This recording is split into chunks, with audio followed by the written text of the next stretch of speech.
पतन लीला का प्रारंभ। दुर्योधन और उसके मित्रों ने युधिष्ठिर को निमंत्रण या चैलेंज दिया कि यदि भाग्य या वीरता की परीक्षा करना चाहते हो तो हमारे साथ जुआ खेलो। यह ऐसा ही चैलेंज था जैसा कि किसी स्कूल या कॉलेज की हॉकी टीम किसी दूसरे कॉलेज या स्कूल की टीम को चैलेंज देती है। चैलेंज को स्वीकार न करना निर्बलता या हार का लक्षण समझा जाता है। कम से कम युधिष्ठिर ने इसका यही अर्थ लिया। साधारण स्थिति का मनुष्य मैं अपने कमरे में बैठा हुआ इस निश्चय पर हंसता हूं। वह कैसे हुआ मेरी बुद्धि में नहीं घुसता, परंतु हुआ तो ऐसा ही। कारण कुछ भी क्यों न हो और वातावरण कैसा ही क्यों न रहा हो, आज यदि मुझे कोई जुआ के लिए चैलेंज दे तो मेरा उत्तर यह होगा, तुम जुए की प्रतिद्वंदिता के लिए कोई जुआरी खोज लो। जुए का निमंत्रण स्वीकार करना किसी भले मनुष्य का काम नहीं, और न तुम जैसे जुआरियों के निमंत्रण को स्वीकार न करना हीनता का प्रमाण है। श्रेष्ठता की मांग तो यह है कि किसी जुआरी को मुंह न लगाया जाए और न उनसे किसी प्रकार का संपर्क रखा जाए। कॉलेज के विद्यार्थी भी किसी असंयत व्यक्तियों से हॉकी मैच खेलना स्वीकार न करेंगे। शकुनी ने महाराज युधिष्ठिर से कहा, उपस्तीर्णा सभा राजन सर्वे त्वयि कृतक्षणाः अक्षानुक्त्वा देवनस्य समयोस्तु युधिष्ठिर। हे राजन, सारी सभा उचित सामग्री से सजाई जा चुकी है। सब राजा तुम्हारी ही प्रतीक्षा कर रहे हैं। अब पासे फेंक कर खेल आरंभ हो जाना चाहिए। महाराज युधिष्ठिर द्यूत सभा में जाकर बैठ गए। कुछ बहाने किए, फिर आहुतो न निवर्तेयमीति मे वृतमाहितम विदिश्च बलवान राजनिष्ठस्यास्मि वशे स्थित। महाभारत द्यूत पर्व अध्याय 59वां। आह्वान किया हुआ मैं लौटता नहीं हूँ, यही मेरा व्रत है। हे राजन, दैव बलवान है और यह जगत दैव के वश में है।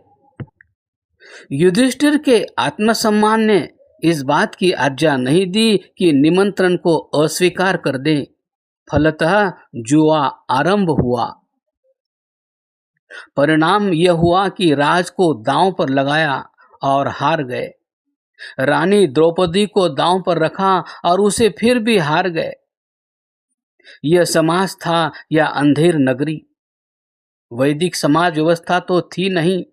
समस्त सभ्य समाजों में व्यक्तियों के अधिकार होते हैं। वैदिक धर्म का आधार तो व्यक्तियों के अधिकार की रक्षा पर ही स्थित है। प्रत्येक के अधिकार सुरक्षित है। पति के, पत्नी के, पिता के, पुत्र के, राजा के, प्रजा के, सेवक के, स्वामी के, पड़ोसी के, परिवार के, लोगों के। मुझे वैदिक यज्ञों में से एक यज्ञ का स्मरण होता है। उसका वर्णन पूर्व मीमांसा में किया गया है। उस यज्ञ का नाम है विश्वजित यज्ञ। इस यज्ञ में यजमान अपना सब कुछ दान कर देता है, कुछ अपने पास नहीं छोड़ता।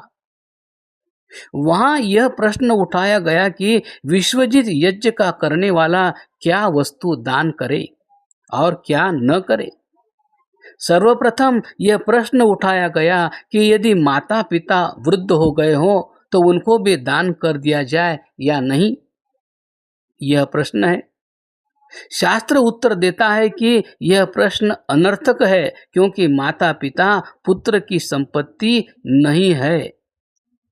जिस वस्तु पर अधिकार नहीं वह मेरी संपत्ति नहीं, उसे मैं दान में कैसे दे सकता हूँ? क्या मैं दान में अपने पड़ोसी का घर दे सकता हूँ? पड़ोसी का घर मेरा नहीं, उसका है। इसलिए माता पिता के दान का प्रश्न नहीं उठता। इसी प्रकार क्या कोई राजा अपने राज्य का दान दे सकता है? इसका भी उत्तर शास्त्र देता है कि भूमि राजा की नहीं, राज्य की है। राज्य और राजा में भेद है। राजा शासक है, स्वामी नहीं। उसका राज्य की उन्नति के लिए उत्तरदायित्व है। वह अपने राज्य को न तो गिरवी रख सकता है और न विक्रय कर सकता है, न दान दे सकता है।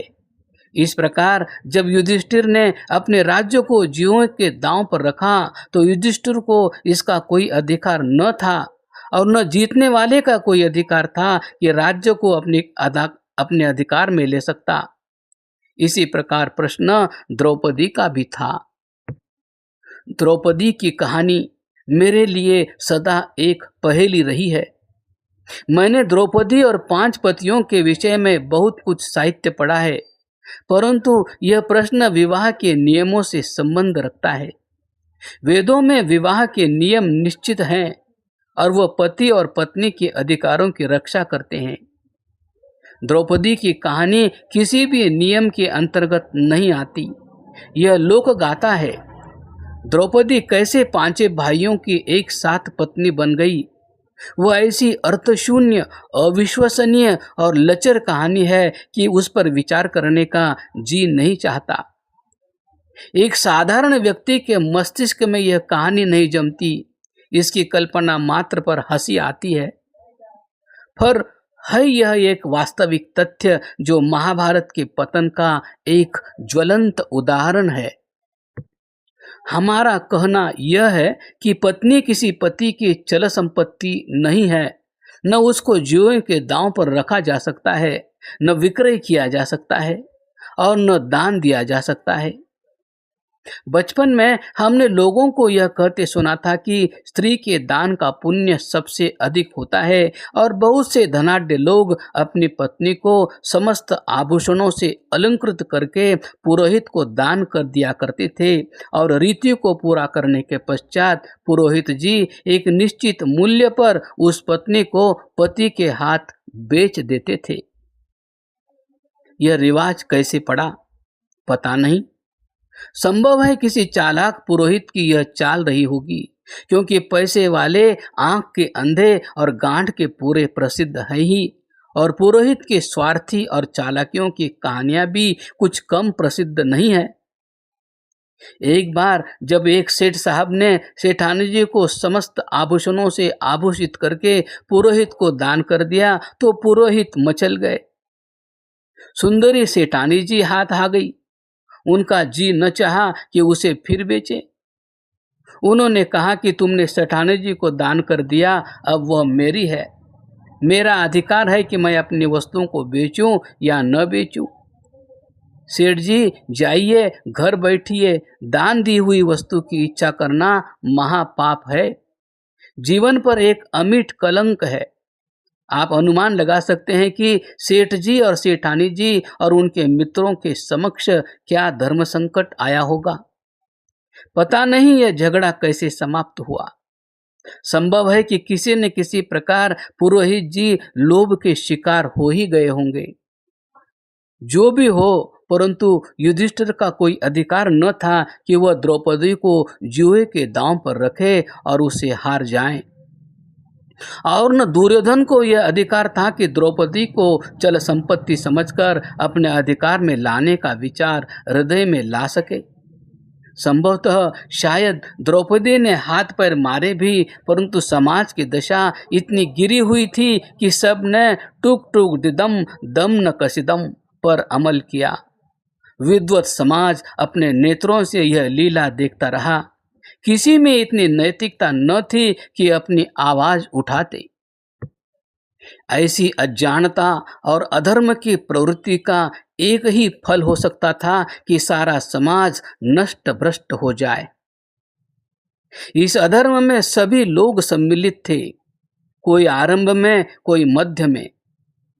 लिखा है कि श्री कृष्ण जी महाराज ने यत्न किया कि युद्ध न हो, किंतु जहाँ कहीं श्री कृष्ण जी के दूत कर्म का वर्णन होता है वहाँ धर्म के ये नियमों पर कोई प्रकाश नहीं डाला गया।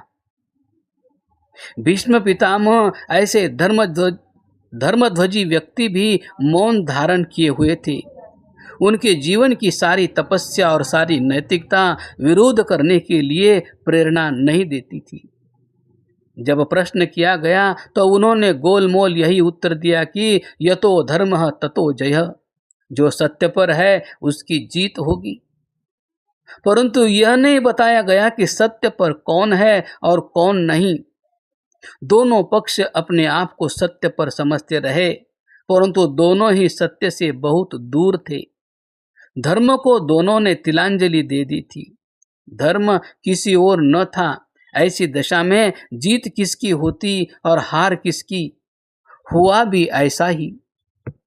स्वामी दयानंद जी ने सत्यार्थ प्रकाश में लिखा है कि यदि युद्ध में दो दल अपनी विजय के लिए अलग अलग प्रार्थना करें तो ईश्वर किसका पक्ष करेगा, किसका नहीं। अतः ईश्वर ने किसी का पक्ष नहीं लिया। नाम के लिए पांडवों की जीत हुई और कौरव मारे गए, परंतु क्या सत्यतः यह पांडवों की विजय थी?